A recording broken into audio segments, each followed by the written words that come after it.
Nagtapos ang huling chapter sa pakikipag-usap ng ating mga katropahan kasama si Queen Sensei kay Koki at dito nila nalaman na merong nag-utos sa kanya na nakawin ang powers ni Momo gamit ang isang maliit na kutsilyo. Malalaman kaya nila kung sino ang culprit sa loob ng pag-uutos na ito? Tara na't simulan na natin. Ipagpapatuloy natin ang kwento sa chapter 175 na pinamagatang So Who's the True Perp? Dito, nahirapang maniwala ang ating mga katropahan sa nalaman nila at napatanong si Okarun kung paranormal power ba ang tinutukoy ni Koki, habang si Aira ay napapatanong kung posible ba yun, kung saan sumagot si Koki na ayun yung sinabi sa kanya. Sinabi daw ng nag-utos sa kanya na kapag sinaksak niya si Momo gamit yung kutsilyo na yun, ay magagawa niyang manakaw yung powers nito. Gayunpaman, hindi niya pwedeng basta-basta na lang saksakin si Momo dahil in order daw para manakaw yung power niya ay merong conditions. Biglang sumakit yung ulo ni Koki habang nagpapaliwanag kaya nakuha niya yung attention ni Queen Sensei at tinanong siya nun kung okay lang ba siya at bakit hindi daw siya matulog, kung saan sumagot si Koki na okay lang siya.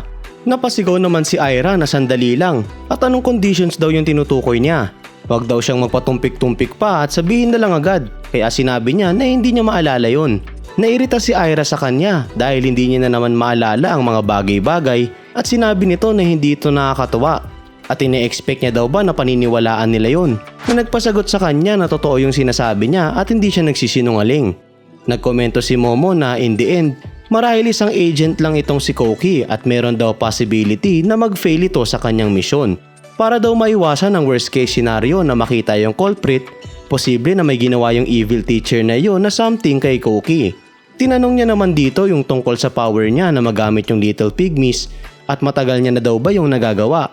Sumagot si Koki na hindi at isa daw yung power na pilit na ibinigay ng teacher sa kanya.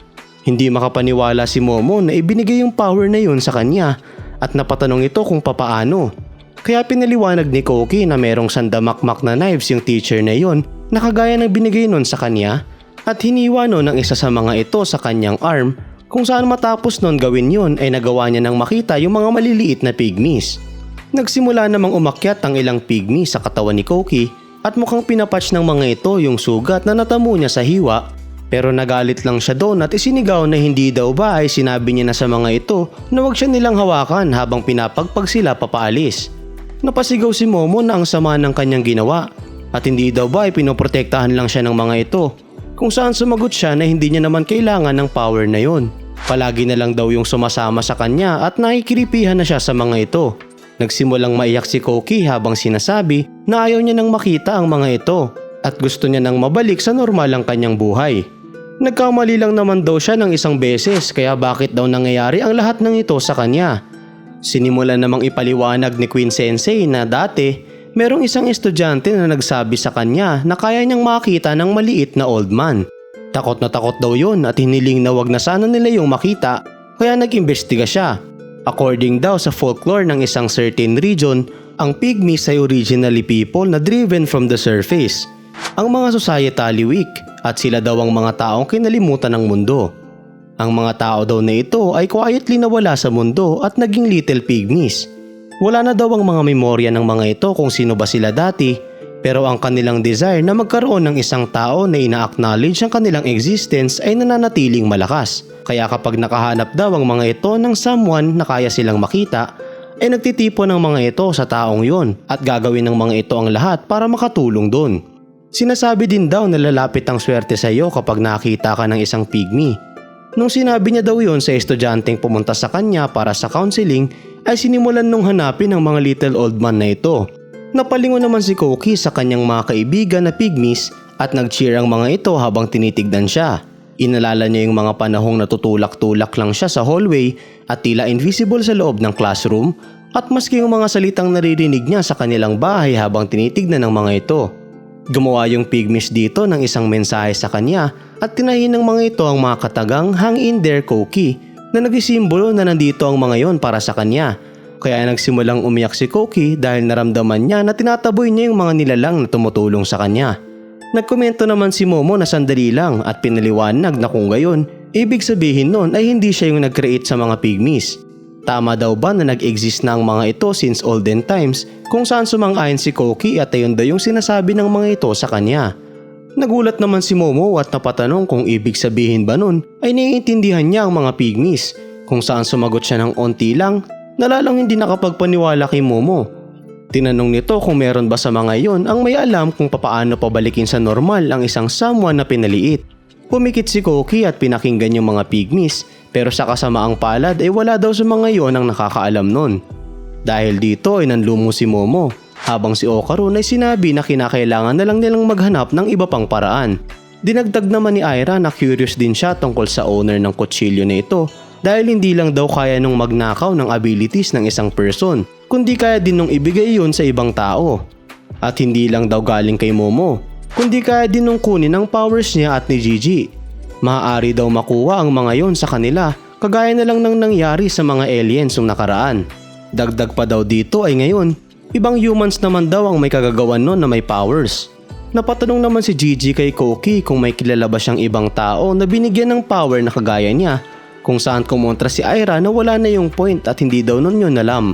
Tumayo na itong si Aira at sinabi na magsama-sama lang sila as much as possible at wag daw nilang bigyan ng kahit anong openings ang kanilang kalaban na pwedeng exploitin ng mga yon, kung saan makulit na sumang-ayon si Gigi.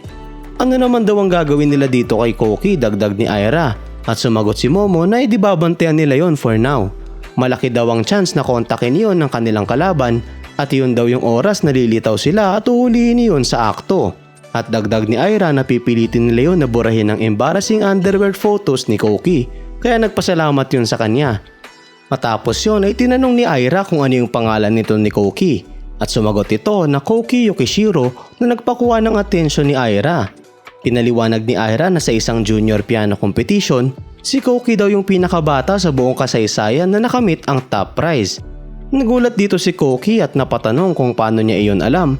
Kaya pinunit ni Aira na bakit niya yun hindi malalaman. After all, siya daw yung natalo nun. Maliban na lang daw nung nag-practice ito ng todo na halos ikamatay niya na nagawa niya na itong matalo.